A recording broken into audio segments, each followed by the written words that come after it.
Welcome to the Spawn Chunks, episode number 363 for Monday, August 18th, 2025. This is a podcast all about Minecraft, available across all major podcast platforms, including in video on YouTube and Spotify. If you're enjoying the show, consider subscribing wherever you're listening to this. My name is Johnny, but the internet knows me as Pixel Riffs, and joining me, thankfully, from his normal house is Joel Duggan. Hi, Joel. Hello. Yes, I am keyed in for the show this week. And if you want to hear more about that story, then you can listen to the Render Distance. It's the extended version of the podcast we do every single week, and it is available to our patrons over at patreon.com/thespawnchunks. That's how we support the show. It's from you folks, and we thank you very much. You also get extra content. There is the monthly Minecraft Hangout that's coming up on Saturday, August 30th. And also there is the 7th anniversary promo on Patreon. So for your first month, you can save from date to date. I should mention that it's not just for August. Like, for example, today is the 18th. If you signed up today on the 18th, it would go until September the 18th. And you'd have access to the entire Patreon catalog of Render Distance, Hangouts, quarterly Hangouts, all the stuff that our patrons get on a regular basis. You could actually go back through the catalog if you want to check that stuff out. You can get access to the live recordings as well as, like I mentioned, the render distance. And if you're curious about what that looks like, we actually published the full render distance publicly to celebrate our 7th anniversary last week. So just listen to last week's episode and you'll get a really good idea about what the full render distance version of the show is like. Coming up this week, we have new features coming in the Snapshot. The last features actually announced by Mojang in the Snapshot for Java Edition, as well as some email in the Chunk Mail dispenser.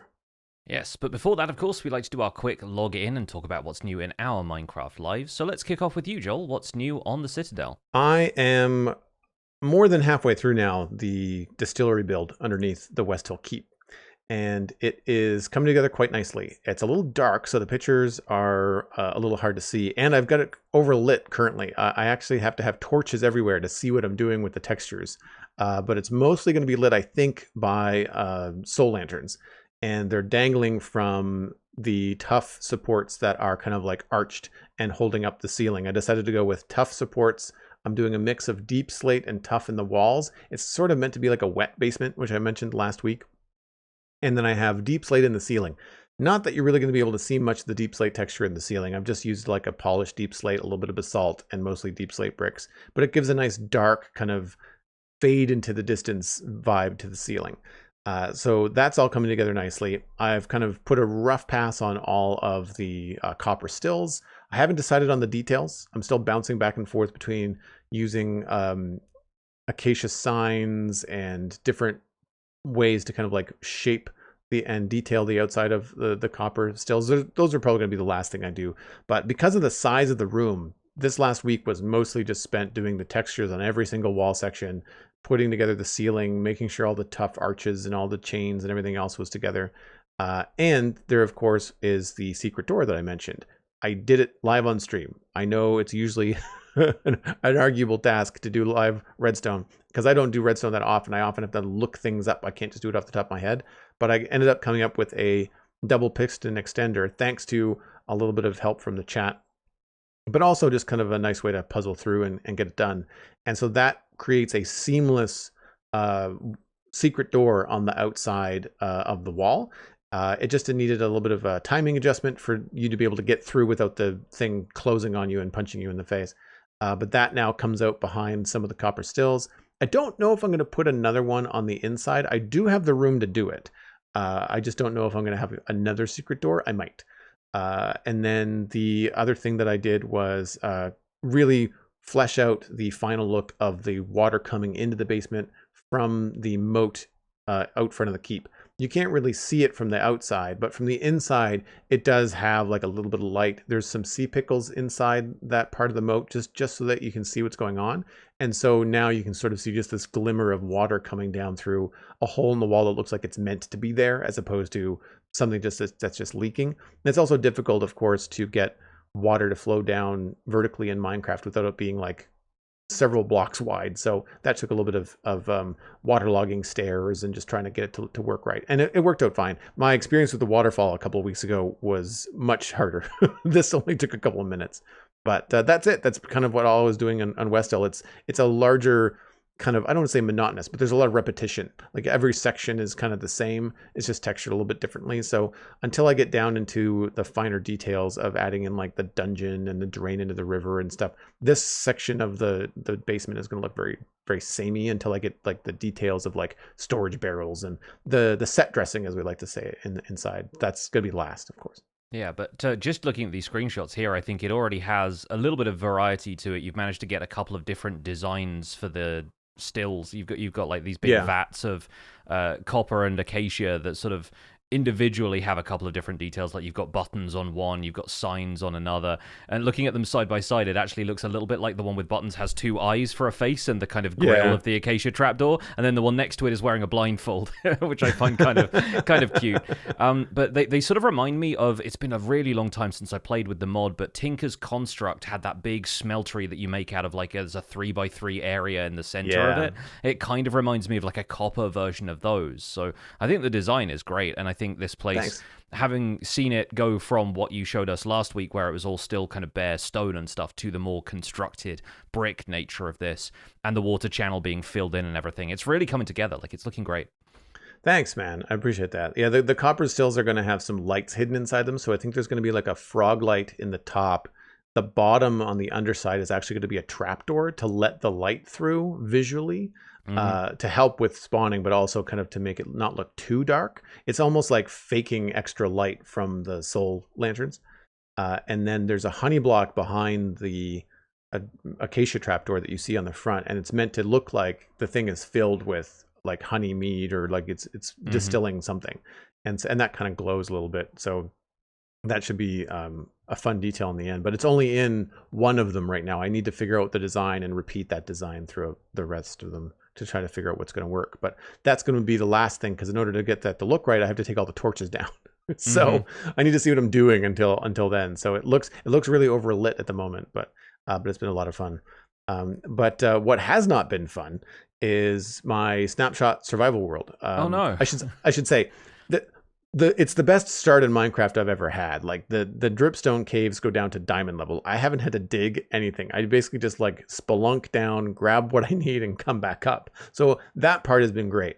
But I've been trying to use, and this is an over-engineered problem, I've been trying to use a copper golem for a chicken cooker. Basically, there's one pen that has all the chickens in it on a hopper that are laying eggs, and the golem is supposed to take the eggs from the chest and just move them into the chest like a couple blocks away, and that chest goes into an auto dispenser that then spits the eggs out, and eventually you start to get chickens, and then eventually they start to get cooked. Well, two problems. One, chicken cookers have changed. You can't make them the same way that you used to, because the baby chickens, when they get hit with an egg, bounce and they die in the lava that's above them, so they don't have a chance to ever grow up. You just end up basically murdering chickens with no benefit to you. So that took a while to figure out. I didn't know about that. And then my solution was to either do like a redstone timing thing, at which point I didn't really have enough redstone to put a clock together, because I didn't have enough iron for hoppers. So I decided to make the chamber 2 blocks wide. So I'm relying on entity cramming. So we've got to get 25 chickens before we reach critical mass, and then a new chicken will eventually get pushed out into the other section that has the lava over it, and then they'll die that way. So it's not going to be nearly as quick as a traditional chicken cooker, but it should work. But the problem that I had was that the copper golem would not do the copper golem thing. Like, I ran into all kinds of issues. The first one was the copper chest that the eggs were going into. It couldn't find it.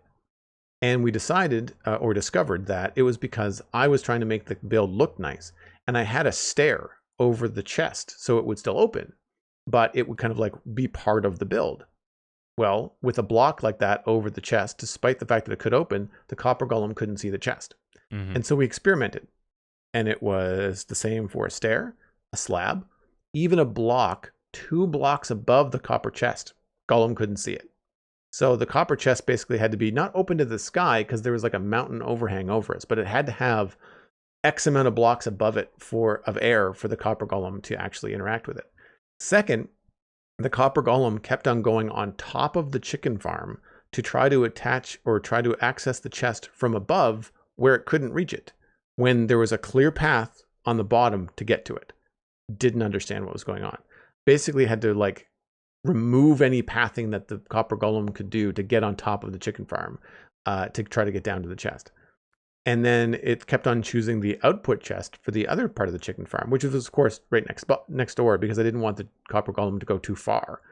And ultimately, no matter what I did, even having the target chest have eggs in it and not drain all the way with some redstone to keep it full, the copper golem would always choose the chicken output chest to put eggs in. So I had to change the chicken output chest to a barrel that the copper golem just wouldn't interact with. And then it started to work. But it's slow and really don't find it consistent. The copper golem just seems to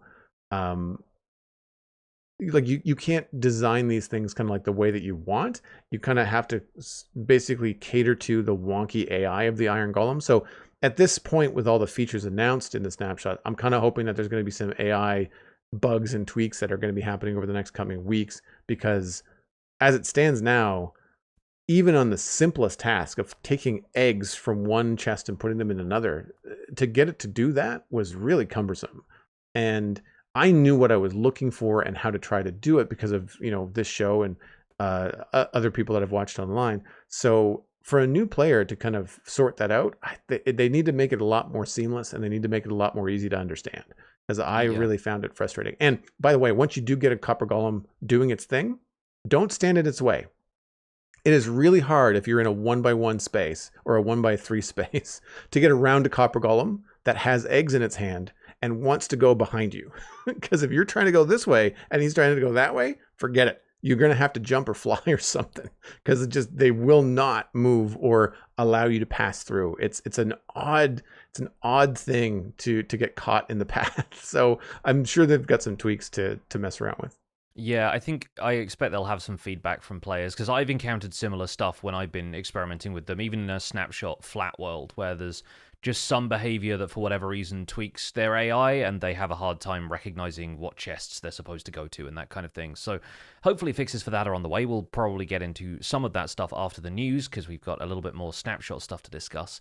But in the meantime, I'll update you on what I've been doing in the Minecraft Survival Guide, which won't take long because it's been more of the same, really. I decided to build another row of terraced houses opposite the row that I'd already started, simply because it needed to feel like a more complete street and it needed to have houses on either side for that. I figure that the area where there's water, kind of the little inlet that is right next to this row of houses, is probably going to be some kind of like private marina of some kind. Like I want to have little kind of sailing boats and stuff like parked there, berthed there, I guess. So I figure this is going to be a street that sort of goes down to the waterfront, and I've only built houses on about half of the other side of the street that I built last time around.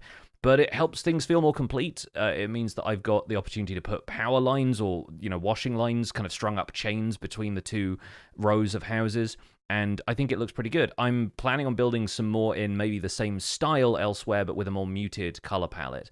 Maybe sticking to stuff like red brick and terracotta and sandstone and some of the stuff that's not quite this sort of vibrant pastel color range that I've tried to go for with the different wood types. But I like the style of these enough that I can repeat it for residential districts and not get too hung up on making everything look different for the sake of it, in the way that we often build houses kind of individually in Minecraft without really adherence to a strict architectural style. I'm trying to establish these not just because it'll look good having a bunch of them together, it will also just be a pattern that I can repeat very easily and not have to think too hard about it when I need to fill in areas with a bunch of houses. So that's really what I've done this week. I've not had a ton of time in Minecraft, and I've been splitting my time between Minecraft Survival Guide and tinkering with some of the stuff in the snapshots as well.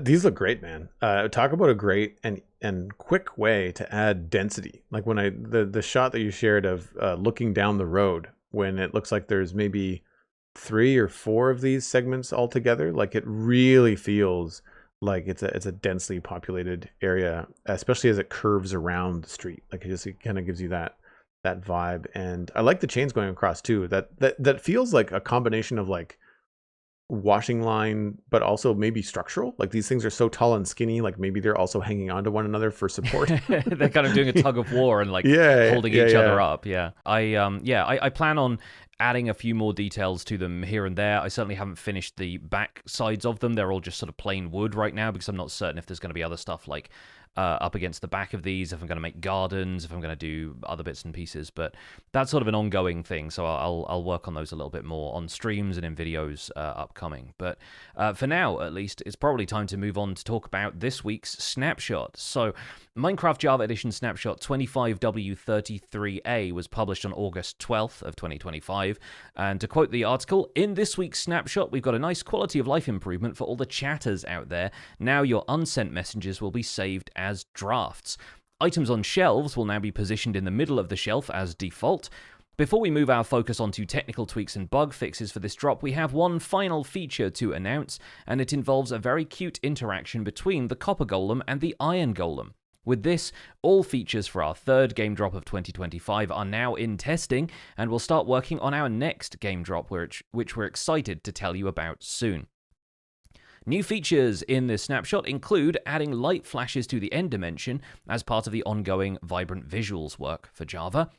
Iron Golems will sometimes plant a decorative flower onto a nearby Copper Golem, and unsent chat messages now get saved as chat drafts. So to break those down a little bit, the end light flashes take place in the end dimension, which now has skylight. Normally the skylight does not affect how the dimension looks, but from time to time flashes in the sky will happen. When they happen, skylight intensity increases, flooding the dimension with purple light. The Copper Golem now has the interaction with Iron Golems, where Iron Golems will sometimes plant a decorative flower onto a nearby Copper Golem. The flower can be removed with shears, and is dropped when the Copper Golem turns into a Copper Golem statue block. To break down chat drafts for you, unsent chat messages now get saved as drafts if the chat is forcibly closed. This includes it being closed by external sources such as the player dying or a dialog box opening, but not the player intentionally closing their chat. Any existing chat draft will get pre-filled into the message box next time the chat is opened. Draft text has a grayed out appearance until restored by interacting with it. Pressing enter on a chat draft prior to it being restored will just send it like a normal chat message, while pressing backspace on a chat draft prior to it being restored deletes it. Added an option to the chat settings menu that enables saving unsent chat messages by default. With this option enabled, unsent messages will always get saved as chat drafts, even if the player intentionally closed their chat. Some other changes to existing features in 25W33A. Players seen in the game world of the current server are now always shown in the social interaction screen, even if they are offline. The shelf blocks have had some changes. Items in the shelf will now render in the middle of the shelf, and they've updated the sizes of many items in the shelf to better fit the shelf. The developer's note says, "Thank you for all your valuable feedback on the shelf. Seeing the many creative ways you've been using this new block, we've decided to revert the change from last week that positioned items at the bottom of the shelf, as we agree that having the items centered provides more creative opportunities when building." Chat UI has seen a couple more modifications. It's now possible to start chatting while standing inside a nether portal, and the chat will now remain open and unchanged if the player was chatting before being transferred to another dimension. There's a few technical changes in 25W33A. The data pack version is now 83.1. The resource pack version is now 65.2. They've added a new display transform for on-shelf, used for displaying items on the new shelf blocks. Some notable bug fixes in 25W33A, chat UI being forcibly cleared when the player dies, and a handful of other bug fixes that support chat drafts. Switching to spectator mode while fishing was keeping the rod cast. There are a few other fixes to fringe behaviors in spectator mode in this week's bug fixes as well.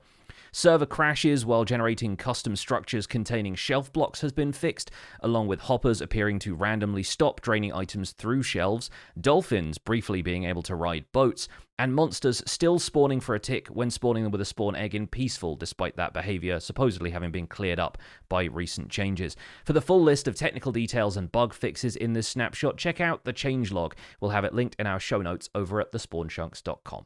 So how do you feel about chat drafts? That was a big part of this update, and I can't say that I was someone that really noticed that there was an issue that needed addressing, but I feel like a lot of people are quite happy with it.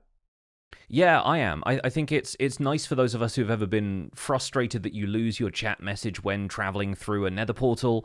I think this kind of falls in line with some of the recent changes they made where if you were typing a message while you were in bed, like if you were just like sleeping for the night quickly to skip the night for your server mates, then your server mates often like you'd end up getting your message cut off halfway through typing it.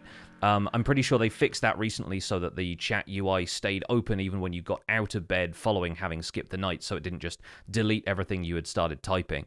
And I think this is more a continuation of that thinking. It's sort of like the players are going to get their thoughts interrupted in a variety of ways, and goodness knows that with the chat UI open, you can't really move around a great deal, so it's a lot easier for creepers to sneak up on you or a zombie to come and kill you mid-message, and then, you know, not only have you been killed, but you've also lost all of the stuff that you were about to type to your server mates, which could have been, look out, there's a creeper behind you, or something like that. So I think it's nice that they've managed to fit in a couple of features like that, especially with the other modifications to chat lately. The thing that caught my eye was going through a nether portal and having the message be persistent. And I think that a lot of that is now with, I found that in 1.21.5, which is what the Citadel is on, it takes a little bit longer to go through another portal at present. And I find that if I was needing to type with someone, that would be an opportunity where I'm kind of waiting to go through the portal where I would want to open up the chat and type something. Same thing with you click on a bed, there is that few seconds of cycle where you sleep through the night before you're ejected from the bed in the morning that you might want to take to actually type someone's a message. And I think that that's great that stuff doesn't interrupt the chat anymore. It's a good quality of life feature. Yeah, it's sort of like eating as you go through another portal. I feel like is a behavior a lot of people end up having because you're sort of just stood there for a while and you're sort of thinking like, how can I use this 4 seconds of time or whatever it is that it takes another portal to transport you. So yeah, kind of funny that chat messages are often part of that for players as well. Looking to the other features here, obviously the highlight for me is shelves. I'm so happy that they look the way they do in Java Edition now. Really brings it in line with the expectations set by the first draft of them for Bedrock Edition. I had this very if it ain't broke, don't fix it mentality about that version of them. I thought they were fantastic, and obviously with the functionality that they added in Java Edition with them being able to interact with hoppers and stuff, I feel like shelves are now perfected in my point of view. I don't really see much else that I'd have a problem with them. So here's hoping that people will be able to do whatever they want to now. I did also notice through a couple of conversations that I saw online, the centering of items is actually a block state. So they've actually kept in the items being positioned on the bottom row of the shelf as though they're sitting on the front edge of the shelf, but as a block state behind the scenes. So if you're a creative builder and you actually wanted to take advantage of that, you can toggle it using a debug stick. It's not the official block state of it, and I don't think there's a way to change it in survival without a debug stick, but just in case you're one of the few people who that change affected, it is still possible to revert that if you're a creative builder. Does that open it up to being changed with the data pack? I expect it does, yeah. If it's just like a block state that you can tweak behind the scenes, then I'm sure data packs would be responding to that as well, yeah. Right, so then if you're a player that probably in the minority that doesn't like this change back to the way that we like them, then you could just change it with the data pack and never look back. That was something that I would be looking at. If this was not included in the update, I would be looking for a data pack to make them look like Bedrock. You know, find the data pack that says like Bedrock shelves on Java. Like, please sign me up. I think it's a great change. I'm actually surprised at the change last week. I'm surprised they did the whole lower it down on the bottom of the shelves, because I felt like so many people had positive feedback about the other possibilities outside of the function of shelves for decoration when they were released on Bedrock. But maybe that was just Mojang's way of A/B testing. You know, like we had both of these ideas. Let's put one in Bedrock, one in Java. We'll figure out what the players want. Well, I think the players were pretty vocal, so I'm happy with it too. That's probably the highlight for me. What did you think about the copper golem getting a flower from the iron golem? I think it's cute. I don't really see it being used for anything. Like my first thought was like, could this be an incredibly low yield flower farm? But it seems like even to get the flower back off them, you've got to shear them manually or something like that. So I don't see it being used for anything functional except purely for sort of academic purposes. We do it because we can do it, not because it's very effective. But I think it's cute. I think it's nice that the Iron Golems finally actually have a recipient for their flowers, because I think much has been made in the past of them offering flowers to baby villagers, and then the baby villagers just wander off, and the Iron Golem sort of looks fairly sad as a result. So, yeah, it's nice that the Iron Golem and the Copper Golem have that kind of that like bro relationship almost. Like they've got the kind of like big sibling, little sibling kind of energy where they can exchange gifts that way, or at least that the Iron Golem can sort of pat the Copper Golem on the head and plant a flower in it. Yeah. I feel like the flower is a little bit big when it's on the head of the copper golem. It makes it feel very, very tall. Although there were other things that I saw on top. I watched Exumavoid's snapshot video, and he discovered that you could use the commands to add other things to the head slot, which is where the flower goes technically on the copper golem, and you could put other things in the head slot, blocks, hoppers, different heads, which led Exumavoid to say, hey, like, wouldn't it be nice if we could use a dispenser to put like a creeper head or something on a copper golem? It doesn't really fit the geometry, like the cheeks kind of stick out through the creeper head, but the dragon head on a copper golem does look pretty funny. I have to say that was pretty amusing. But I like the look of some things, like, extra lightning rod, the copper golem with a hopper on its head. The bottom of the hopper is the same size as the antenna on the copper golem, so it really looks like a continuation, but it looks ridiculous because it's twice as tall as the copper golem. So like that kind of stuff is wild and weird, but it does make me think though that it would be nice if you could actually put other flowers on the top of of a copper golem, not just have it received from a poppy from an iron golem. There's a lot of golems in this episode. Because I was thinking, like, if I wanted to differentiate at a glance between 3 or 4 different golems in my storage system that were doing different things, like the dandelion golem versus the cornflower golem or the poppy golem, would be a really cool way to do that. But I don't know if that's ever going to be a thing. But that would be fun. It would be nice to be able to kind of add that to the copper golem. But at the moment, like, you can't I know you can take an item from a copper golem. Can you give an item to a copper golem? I don't believe so. I think the only thing they collect items from is the copper chest. So right. Yeah. So then, like walking up to a copper golem and right clicking with a flower to put it on its head would be pretty straightforward. Like it's the same thing you do with bees, except for the flower gets consumed. But I think that would be fun to have like dandelions or other flowers. Yeah, it certainly helped differentiate them if you had more than like 4 of them, because you've still got the 4 different oxidation states. So there's some like work you can do there. But yeah, I think it's kind of fun if you could probably go up to 8 if like you had 4 with poppies and 4 without, and so you could maybe differentiate them that way. But it's like, the oxidized poppy golem isn't pulling its weight in your little team of golems, and you can stick them in the corner for a little while and have them think about what they've done, and then come back to the workforce with fresh eyes and a can-do attitude. Well, we'll move on into chunk mail from there. I think that's going to be the majority of this episode as we work a little bit through the listener email inbox. If you'd like to email the show, the email address, as always, is spawnchunkmail@gmail.com. We love to hear stuff people think about the recent snapshots and developments in copper. A lot of these are very copper focused this week, but of course we'd love to get a range of emails about all sorts of different topics. So if you can keep your emails short and to the point, it really does help them include them in the show more easily. But it's always great to hear a range of what's been going on in your Minecraft minds. So Joel is going to take us away with this first one. Speaking of copper, Doomwalker has an email subject line, Copper Golem and Copper Gear idea. Hello, I was listening to your Spawn Chunks podcast last night and got an idea for the Copper Golem. Since all ores are involved in the emerald economy, even diamonds, it would make sense for copper ingots to be able to be traded with emeralds. However, Mojang most likely won't add a whole new copper villager, though that would be cool if they sold copper chests, etc. I thought that maybe the Copper Golem could buy copper ingots and perhaps use them to power itself, and the chests somehow like lore. As for copper gear, copper could be a way to make new gear beyond a pickaxe, etc., or perhaps even enhance existing gear. What if we could use copper to augment existing gear and make it mine just a little bit faster or last a little bit longer, like it makes it stronger and reinforced somehow? Copper could also be used to craft things like a mining head torch, since Agnes was wearing one in the video trailer for the Copper Golem, and other things like a grappling hook or some new type of weapon tool we don't have yet in the game.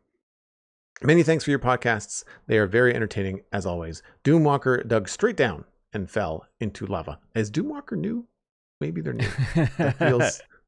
I think maybe just like living up to the name. If you're walking to your doom, lava seems like a good place to start. Doom miner, perhaps. Yeah, it's an interesting suggestion. I don't know about the Copper Golem buying copper ingots from the player. To me, I think that's That feels a little strange. It implies a level of sentience, for one thing, that I don't think feels right for something player created, and it certainly wouldn't be in line with any behavior we have for the Iron Golem. If anything, I could imagine copper ingots being used to repair a damaged copper golem. I'm not certain if that behavior exists in the game already, but I haven't damaged the copper golems enough to really find out. I think they have nowhere near as much health as Iron Golems do, for one thing, so I doubt there are many stages of damage they can go through, but they're also not defending from mobs the way Iron Golems are, so they're not as likely to take damage. I think most mobs just kind of leave them alone, right? Yeah, I've not seen mobs interact with the copper golem at all, outside of the chickens when they exploded out of my chicken farm at error of mine, just getting in the way of the copper golem, and the copper golem having to push them aside to do what it wants to do. But thankfully, because the chicken has got a smaller hitbox than the player, then it wasn't that much of a problem.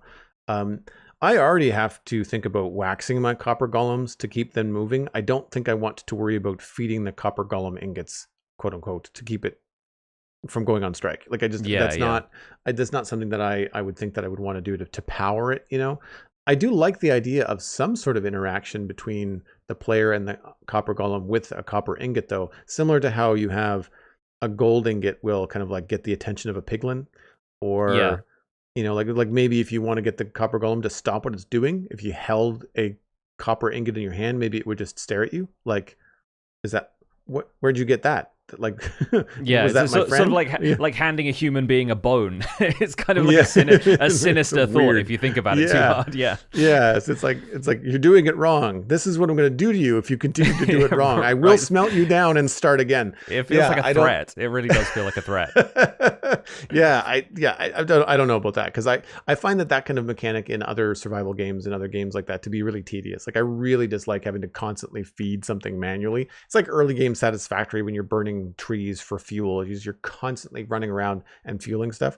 So I find that a little bit hard to deal with. But I like the idea of the copper being used to speed up mining. And I feel like I've seen this either in other games or maybe a Minecraft mod where like you can make a copper handle for a pickaxe or a shovel, and it just increases the mining speed a little bit.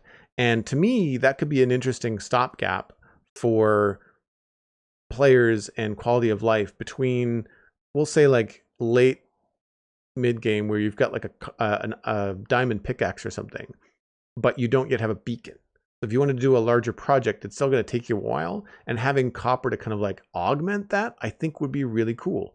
I also kind of feel like pickaxes and endgame stuff in Minecraft like look a little bit dull. That's why I've got like a special diamond pickaxe model that I use. And I need to update it for netherite, because I mostly use netherite tools now. But I feel like having like a shiny handle for your tools, for your prize tools, would also be kind of fun to just kind of differentiate them a little bit from early game stuff, as kind of like I'm a professional miner now. Like I have like a full copper handle. I know it doesn't make sense physically. It would be terrible to hold. It would vibrate, and it would probably be too soft for a pickaxe. But you know, like adding something like that, I think would be fun.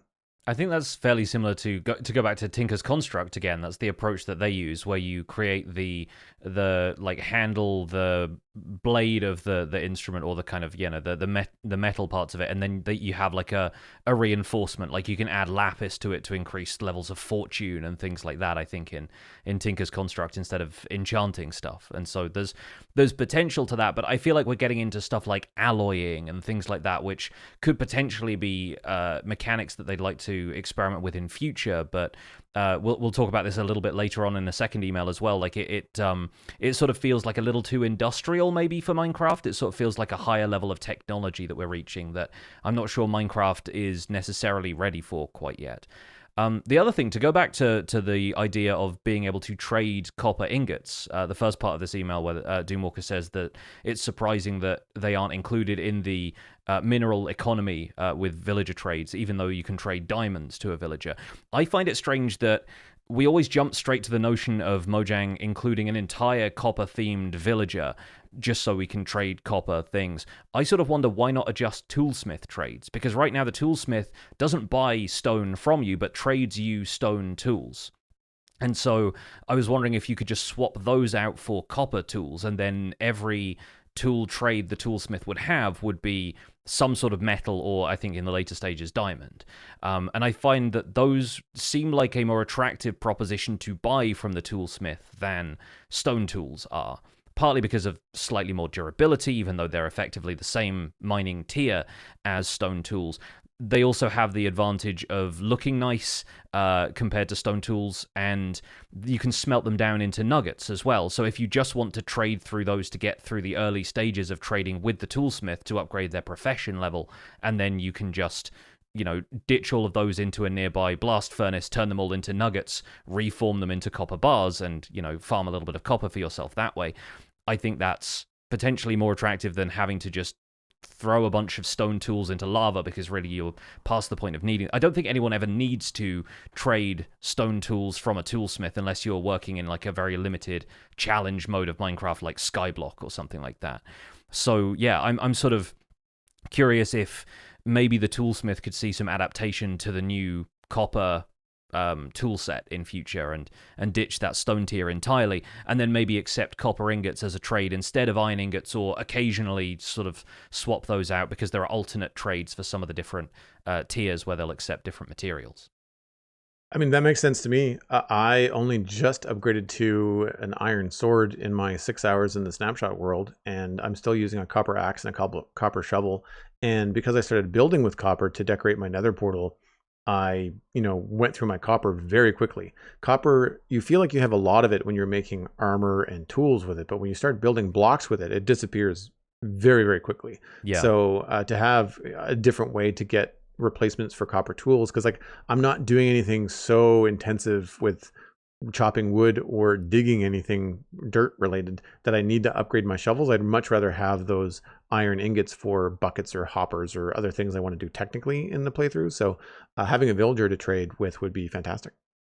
We went through a couple of other ideas for copper at the end of the discussion last week, but the email even has more stuff that's beyond what we were trying to draw parallels between what iron can do, like the mining helmet. I feel like that comes up every so often, having like a headlamp, and I think while that does fall into the dynamic lighting kind of school of thought of sort of, there's a couple of good reasons why Mojang hasn't added dynamic lighting to the game. What do you think about some of the other suggestions here, like the grappling hook, or it being used for something new entirely? I mean, a grappling hook, some of that kind of stuff for me is more kind of pie in the sky, and I don't know how well that would really work for Minecraft. Like, I mean, an ender pearl and a grappling hook, like how different is that experience going to be, right? Like once you get enough ender pearls, you can kind of have the same experience. And then a copper grappling hook, and this is just the real life creeping in, like copper's a pretty soft metal. I wouldn't necessarily be using a copper grappling hook. You'd want it to be iron, I would imagine. I like the idea of the mining helmet, like the headlamp. We have a spyglass, and I guess the only difference there is that we don't have any kind of like electricity for a lamp. We've got like candle lamps, but I'm fine with putting a candle on my head, like a cobalt from World of Warcraft, and just like, I mean, it would give me an excuse to run around shouting "No, take candle" in a multiplayer experience. But I can see it being a thing, but it, like you said, it goes up against that dynamic lighting issue. And I know they've said before that dynamic lighting is not part of vibrant visuals, like the torch in your hand doesn't cast any light. Things in the world do that they specify, like ender chests and fireflies and things like that will have a bloom to them, but they don't necessarily have the same sort of effect that having dynamic lighting and shaders does. Like, for example, when I was building my distillery this weekend, I very often had a torch in my offhand because I'm running shaders right now in the Citadel, and it allowed me to show on stream and for me to see what I was doing. And so that would be so cool to have and not have to put it in your offhand, to have it on your helmet. But again, like it's a cool idea, but I don't see that being something that would be feasible in the game as it stands. Randomizing block textures and stuff like that, a lot of that kind of stuff just kind of feels like make easy mode or modded stuff. So, yeah. But yeah, how do you feel about the grappling hook? People keep on bringing it up, and I think it's because other games have started to implement things like grappling hooks. But like, I don't. I think the last time I've used a grappling hook was in Halo, I guess. Yeah, I maintain still that the water bucket is the only grappling hook I need in this game. Right. And they had one in the April Fool's Potato update last but 1 year ago, and that was usable to an extent. It felt very like Worm's ninja rope in terms of like the wacky physics that it got into, and I think it only really made sense if you were using it in the context of there being floating islands everywhere, which naturally Minecraft doesn't generate on the surface, and I think below ground you could maybe use it to swing through a large cave, but it'd be very skill-based, and I feel like a lot of people having difficulty with, like, motor reflexes and stuff like that would find it virtually useless. So, yeah, it varies. It's a tool that you'd have to combine with a bunch of other approaches to make sure you landed where you wanted to, and even then it was a little bit chaotic even for me. So, yeah, I'd be surprised if they didn't, like, tighten some stuff up if they decided to go with a grappling hook mechanic in the game and make it slightly more usable, but frankly, I think the game is fine without it, and environment would have to change pretty dramatically for it to really be a necessity working through Minecraft the way we do.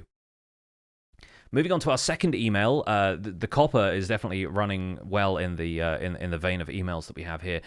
This one comes from Atari with the subject of a new copper age. Greetings, Pix and Joel. I'm sort of an odd case because I don't actually play Minecraft that much, but I'm constantly watching videos about it. At any rate, I have two thoughts about copper things. Maybe they're impractical, and I won't know because I don't play enough, or maybe an outsider's perspective will be interesting. We'll see. For copper golems, what if clicking on a copper golem brought up a crafting table-like interface to program the golem with, almost like an auto-crafter, but the input is redstone wiring telling it how to sort? Dust in slot 1 means sort things by their most general trait, all stone things can go together. Dust in the second slot gets more specific, like all andesite things can go together, and so on until only exactly matching items can go together. I like the idea of redstone continuing to work like electricity inside these robotic entities. You'd also talked about possibilities for a copper workstation. What about a tinker's desk and a villager who's a tinker? Maybe the desk allows you to infuse blocks with redstone, making otherwise dead blocks transmit a signal. Or maybe it allows armor stand-like manipulation of objects. Maybe it allows redstone infusion of tools and or armor to give them some sort of powered version. Leggings that jump higher, shovels that throw blocks, pickaxes shoot out and mine blocks farther away, that sort of thing. Or maybe it could simply allow the making of vertical slabs! I like the idea of a tinker of some type and copper not just being weaker than iron, but a new set of possibilities. A new copper age, as it were. I'd love to hear your thoughts. Thank you for both the podcast and all your Minecraft expertise. Atari was shocked to death by a redstone-infused sword. I like the username. Mm-hmm. As far as the copper golem and programming it, I like the idea and the comparison to the crafter. And what I liked about this was the simple kind of like on-off UI combination of slots in the thought process. And when I played Modulus, that puzzle game that was like a efficiency factory builder puzzle thing, I really liked the idea of going into the building. So you can place a building, and just because you've got two different combiner buildings doesn't mean that they're doing the exact same thing. You can go into the building and say, combine these shapes this way, and then the next building you can say, no, combine them a different way here. So you get two different outputs from the same input. And I like that idea of depth, of immersion, of like going into the copper golem, like this is the thing we've crafted and I'm now going to tell it what to do. And I think that that's an interesting idea. I think the level of programming that Atari mentioned in the email is quite in depth and would be very difficult to communicate to the player. But I like the overall, I guess, vibe to it. One of the issues I had with my golem in the Snapshot stream was getting the golem to do what I wanted. And a UI like this to simply increase or decrease maybe like the radius that it looks for chests. And I think that could be fairly easy to communicate visually. Like if you had a switch in the copper golem that it increased like a ring, the size of a ring with a chest image on it, like just saying like, you're going to look for chests that are close by, or you're going to look for chests that are farther away. And I think that could be very useful, because if anybody wants to mess around with these golems, either for practical reasons or for aesthetic reasons, like maybe you want to see like a half dozen of these guys scurrying around your base, but if they're doing the wrong thing because they're too close to other chests, or you've got them too close to things you don't want them to touch, like it's gonna be a real problem. So it would be really neat to be able to say, okay, you guys up front, you're gonna have real small radius for chests, and then you're not gonna interfere with the other guys that are only 6 blocks away doing something else. So that I think could be fun. I think the level of depth in the email is a little bit much, but like even just having like an on-off switch on the Golem would be handy. Yeah, I think the on-off switch is sort of waiting for it to oxidize. You don't really have much control over the Yeah. off. You have a lot more control over the on, right? Yeah, Um, fair. I think the notion of rewiring a copper golem to sort based on category is a fun one. I think it's, you sort of imagine it having almost like a mini game kind of context to it, sort of like when you play Yeah. like Pipe Dream to hack stuff in Bioshock or whatever. But I think it runs up against the problem that I have with player inventory having a sort button, in that not all of the categories are going to work for everyone. Like, it's a nice idea on paper, but when it comes into actually implementing it, there are so many items in this game. There are so many different ways to categorize them. A lot of them don't really like, there are unique items that you sort of think, what do I classify a conduit as, or a heart of the sea, or something like that? Do you sort that with the other treasure, and does it get put with things like enchanted golden apples and stuff like that, other things that have a rarity value? Or does it get put with prismarine because you're using them in combination to form the conduit that actually powers things with the conduit power effect? And I think it gets into the weeds there of having to tag absolutely everything with all of these different sorting categories, and then probably still not running into every possible variation of how players will do it, which is fine. You can cast a wide enough net and you'll get a lot of fish, but I do think there's a few fringe cases that are always going to drive it towards, oh, I wish the copper golem did that or this. And I think that's why keeping it simple has allowed the use of simple item filters to define individually what copper golems are looking for. And I was playing around with them in the snapshot and found there's still a couple of little bugs with this. Like, if you make a double chest, you take a comparator output from that, and then you just wire that comparator output into a redstone torch that's going to turn a hopper on and off, basically the same way you do a normal item filter. And you can fill up the bottom half of that chest with items up until the point where the comparator, as soon as it receives another item in that chest, is going to register a signal strength above 1, and then, the torch turns off, and that means the hopper can drain items through. That works as a really simple item filter, as long as it's measuring the right side of the chest, it turns out, because if the copper golem's putting stuff in the top half of a double chest, the comparator needs to be looking at the left-hand side of that chest, because technically speaking, the way the game stores data about the two different sides of the chest, the left half is always the top 3 rows, and the right half is always the bottom 3 rows. So if it's manipulating the left half of the chest, it turns out you need to be detecting that comparator with that side of the chest with the comparator. So there's like a couple of little nuances to it, but once you start doing that, you realize that you have a chest, like you can set up basically every redstone component probably fits into the first, like, maybe the bottom 5 rows of a double chest. And if you leave that top row as the input row, you can have a copper golem sort every single redstone component in the game just into a single chest, and then that will filter through to whatever storage you have. And then you can set the categories yourself that way very easily. So if you want all of the andesite stuff to get filtered into a specific barrel, then you can just set up an input chest with all of those andesite things and just leave a couple of stacks in there so it fills up the comparator signal. And you can do that tactile in the world around you. I think overall, I think Mojang is trying to avoid packaging solutions like this inside of a UI when there are tactile solutions that players can puzzle out instead, and it becomes about what you can do with the blocks and the individual placement of stuff. I think with the way redstone dust itself works, they've resisted making compact redstone components that only have 1 or 2 uses. And I think it's sort of a resistance to the miniaturization of technology that we see so much in the real world. They don't want to make it as though the copper golem has much more advanced technology inside of it than you could theoretically make using some redstone circuits, because then people will wonder why microchips aren't a thing in Minecraft, and they want more miniaturization of that stuff.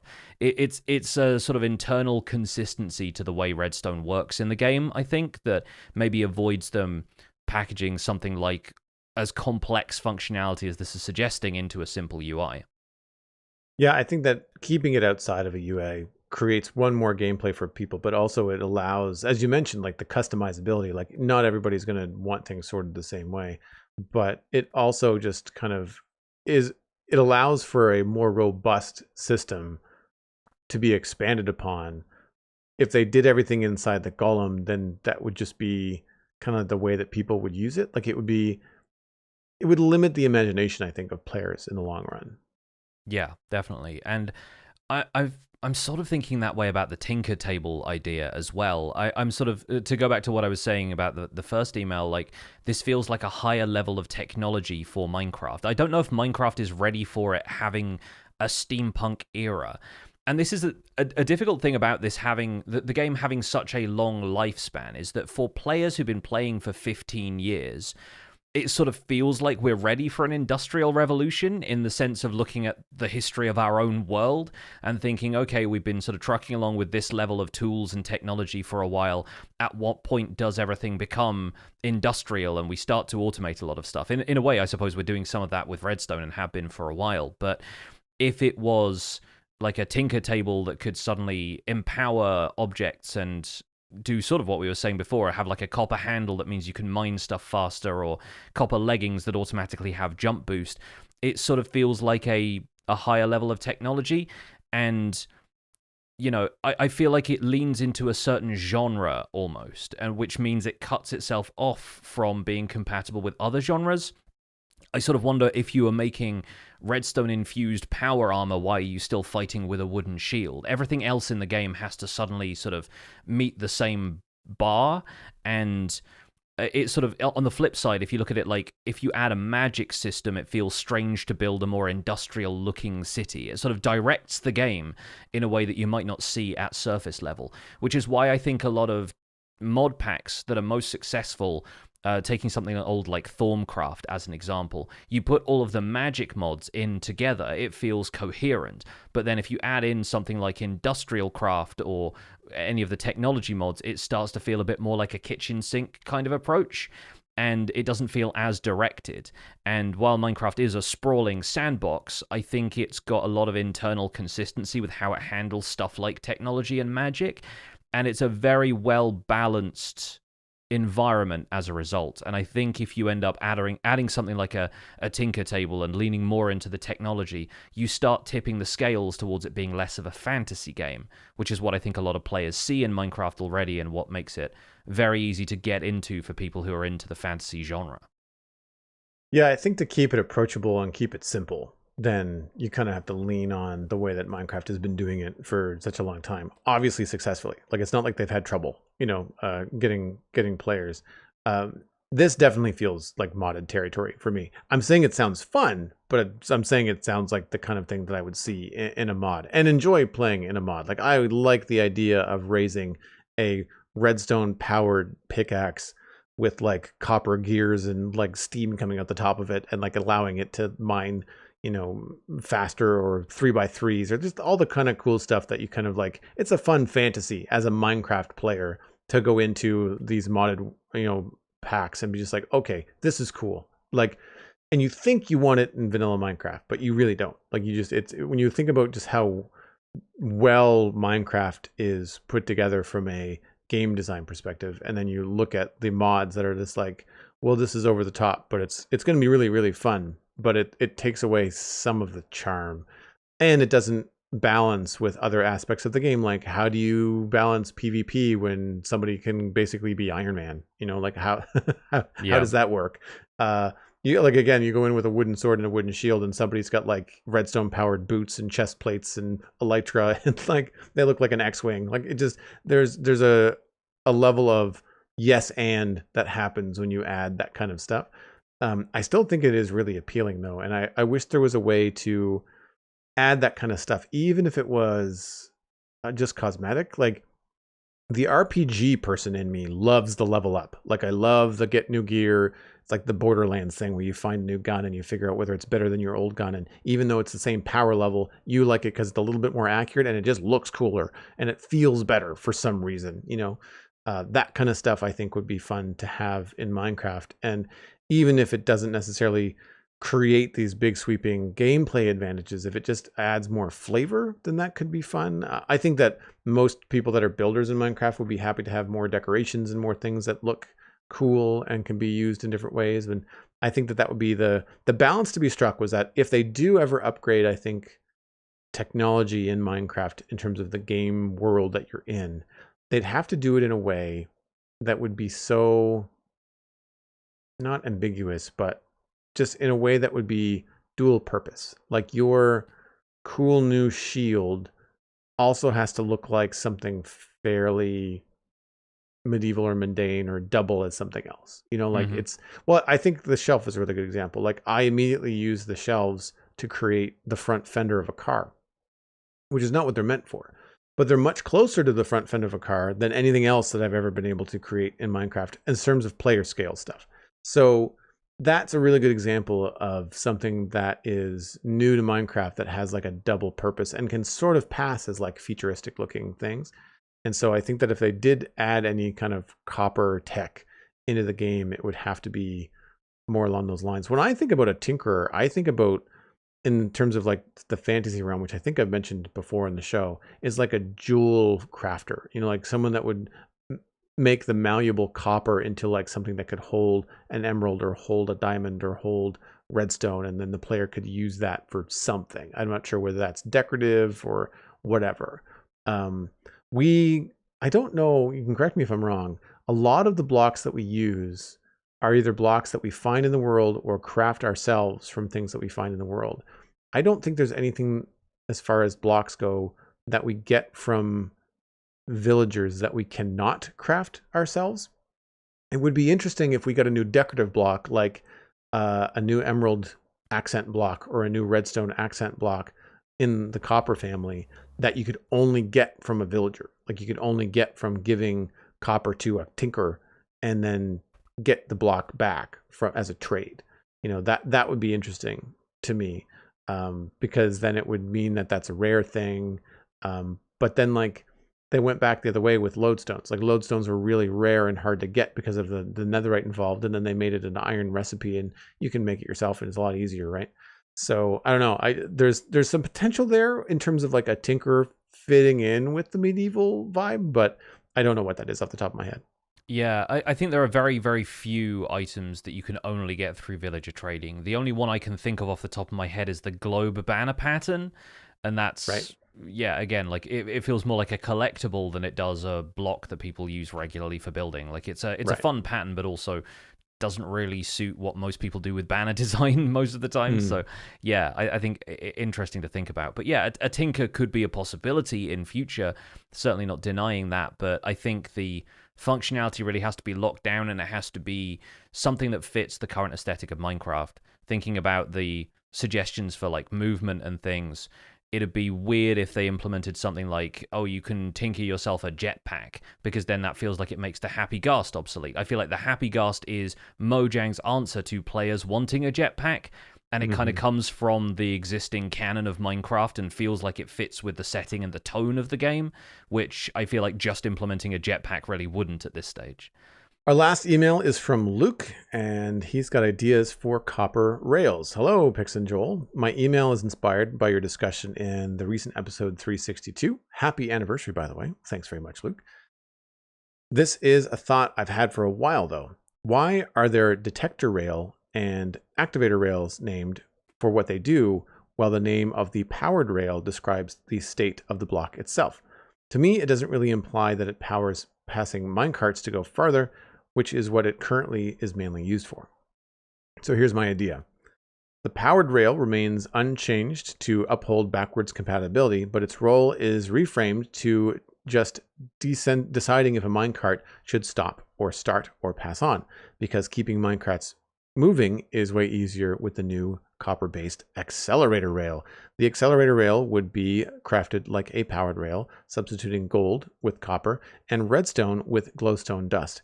It requires no redstone signal, but over its oxidation stages, it goes from accelerating up to multiple times the current max speed, basically the experimental minecart changes, down to half as fast, making slower paced rides possible for those that want to take in the scenery. Players would have to wax the rails or scrape them, maybe in the manner of the Wallace and Gromit train chase. In my opinion, the additional effort of including nether items and requiring waxing would balance out the great benefit of easy high-speed minecart transport while keeping both powered rails and normal rails relevant. What do you think? Luke was sent flying away by his accelerator rail-based minecart launcher. I honestly think waxing the rails should make them, if anything, faster. Like it feels kind Yeah. of strange that you're putting wax down on the rails and that's just keeping them consistent when it feels like it should decrease the friction and maybe even allow for more acceleration from that. But yeah, this feels like a fleshed out version of what I had in mind for copper rails when we spoke about them last week. The notion of having a greater range of control over the velocity of minecarts is a really attractive one, especially for me this week, because I was trying to work out more concepts for the messaging system I've been talking about that I had in mind for shelves and banner lettering.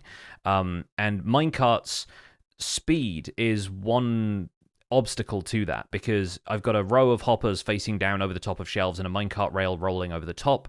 The minecart, a chest minecart or a hopper minecart, can only drop one item at a time into that bank of hoppers because of the speed that it travels when going over powered rail.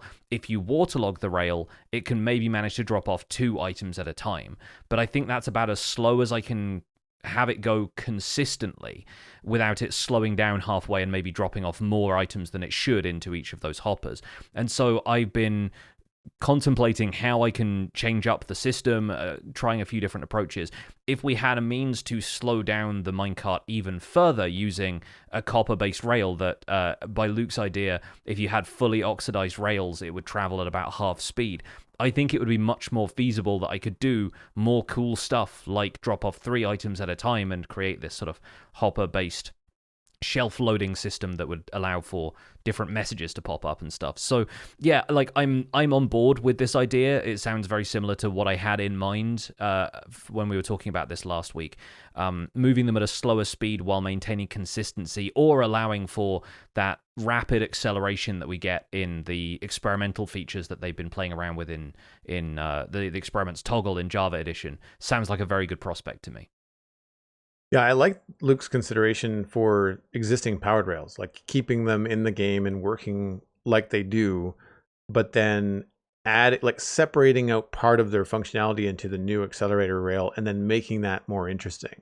Mm-hmm. And keeping the powered rail as, like we were talking with the copper golem, basically an on-off switch. Like it becomes like an A/B switch for your rails. And correct me if I'm wrong, but I think that powered rails also carry redstone power without powering blocks beside them. Like they don't power anything around them. You can send the redstone signal, and it's like an instant thing with them. I think that's why a lot of technical players use them instead of redstone lines sometimes. Yeah, you end up sending a signal very fast using observers. If you've got an observer detecting sort of 13 blocks away that a powered rail has been switched on, yeah, you can transfer stuff instantly that way. Okay. I don't know about the addition of glowstone dust. I kind of feel that an accelerator rail crafting recipe would be fine with either redstone or nothing at all. Like I'm fine with an accelerator rail just being copper. Like the fact that it's copper and not iron makes a difference. But all of the other special rails seem to have redstone involved, so I could see also having like a single redstone dust would be fine. While the visual of waxing and or scraping powered rails like Wallace and Gromit in a train chase, I recognize that, very funny. I got the reference, is cool. I think it would be pretty impractical in game. I feel like I already have to wait for oxidation for copper, which I think takes forever in my survival world right now. And I'm just not keen on having to wait for rails to oxidize and then continue to have to wax them for every single section of track that I want to use. Like on one hand, that seems really tedious. On the other, if you're making this powerful addition to minecart and minecart speeds, then maybe having, the addition of a bee farm and having to wax everything is a really good way to kind of like gate that a little bit behind some gameplay. So there's a push-pull there that I'm not really sure about, because I do find that waiting for the oxidation stages to be a real pain, even for the decorative parts I want to use for copper. So when it comes to functionality, I really kind of don't want the oxidation to have too much involvement. That said, listening to you talk about running a hopper over waterlogged rails, not a hopper minecart over waterlogged rails, if that rail was then also an oxidized accelerator rail, then you could put all kinds of items through a hopper because it would go twice as slow as a waterlogged rail. If you're thinking about it logically, like you'd have more than just the 4 speeds that that Luke is talking about. You'd have those plus what do those look like when they're waterlogged? So you could potentially have 8 different speeds, right? Like, so for technical players, that could be really useful for all kinds of things. Yeah, and I like the reframing of powered rails as just being like either stop, start, or continue at the same speed. So the copper rail decides how much you accelerate, and the powered rail just sustains that. I think that's a really smart way of also making sure you don't have to spam copper rails absolutely everywhere in order to achieve whatever you want to achieve, and keeps powered rails sort of from becoming obsolete as a result, right? It kind of keeps them in the conversation in a neat way. So yeah, like I would be fully on board with this. Clearly, it's not coming in the next gameplay drop at this point, since they've said that is now feature complete. But I imagine that stuff like this is on their radar still. I imagine that they're still thinking of ways in which those can be implemented in a way that's friendly to players, doesn't break existing mechanisms, but allows for more flexibility in systems like those. And I can only imagine having some fun with, roller coaster design and stuff like that if you had a lot more fine control over when a ride could accelerate and decelerate, and combine that with the amount we can do with minecarts and leashing stuff together and having happy ghasts in minecarts now and that kind of thing. Like, you could do a lot more with roller coaster design as a result. It really makes me want an update for minecarts. And in the same way that we were talking about programming a copper golem inside a UI doesn't really feel like it fits into Minecraft. This idea of copper rails controlling the acceleration of minecarts compared to a setting in the menu is way more appealing to me than what they currently have implemented in the experimental features. So I'd be curious to see if they use something like this down the road to control minecart speed. For sure, yeah. Well, we'll see. We'll see what comes up next. But for the time being, we are looking to these next few snapshots to be more technical ones. So I'm looking forward to talking about that next week if we get a snapshot this week, and hopefully it'll start to iron out some of the issues we've had with the copper golem and a few other bits and pieces. That's where we're going to wrap up this episode of the Spawn Chunks. For now, you can find more information about the show and links to some of the stuff that we've talked about today over at thespawnchunks.com. The music for the show was composed by me, and the Spawn Chunks is proud to be a listener-supported podcast. If you're getting some value out of the show, why not consider putting some value back in, especially since right now at patreon.com/thespawnchunks, you can take advantage of our anniversary discount, where we're running our first ever promo on Patreon signups. Your first month is going to get a hefty discount, thanks to it being the 7-year anniversary of the show. Pledging at any level, any of our paid tiers, does get you an invite to our patrons-only Discord chat. You can listen to the show live when we record it in Discord every Monday. We also have monthly hangouts where we talk to our patrons about what they've been up to in Minecraft that month. We currently have 272 patrons, welcoming 4 new people on board since last week, so thank you so much. There is always room for more. Special thanks go out to our content engineer patrons, Hunter555, Jumbo Sale, Mindtrip Media, and That Penguin Dude. Thank you all for your support on this episode. Sharing the podcast with your friends is the easiest way to support the show. It's free to just tell a friend about the Spawn Chunks and where they can go to listen to it. You can find us at the Spawn Chunks on your favorite social media platform. We're on TikTok as well if you want to see some clips from the show. New episodes are published on Mondays on all of your favorite podcasting platforms, as well as the video version on YouTube. You can email the show at spawnchunkmail@gmail.com. The RSS feed is linked on our website, the spawnchunks.com, and of course the Patreon-only RSS feed is on the Patreon page. That's where you can listen to the render distance, the extended version of the podcast. My name is Johnny, but online I go by Pixel Riffs. You can find most of what I do at youtube.com/pixelriffs, where the Minecraft Survival Guide is currently in its 3rd series. I stream 3 days a week on Twitch, where I do behind-the-scenes work for my YouTube series. I'm also the voice of the unofficial Hermitcraft recap, which you can find through a quick YouTube search. Aside from that, I'm at Pixel Riffs on both Blue Sky and Instagram. Joel, where can people find you online? You can listen to the Citadel Cafe, my other podcast about sci-fi and fantasy entertainment, wherever you get your podcasts. You can find me on social media at Joel Duggan, and you can follow me over on Twitch for streams every day at 10 a.m. during the week and 1 p.m. on Saturday. Right now, focusing on West Hill to get that finished up, but I'm looking forward to adding another game into the mix sometime soon. I'm not sure what that's going to be, so stay tuned. Thanks for visiting the Spawn Chunks. The world outside is infinite, and this is the dawning of the Age of Copper.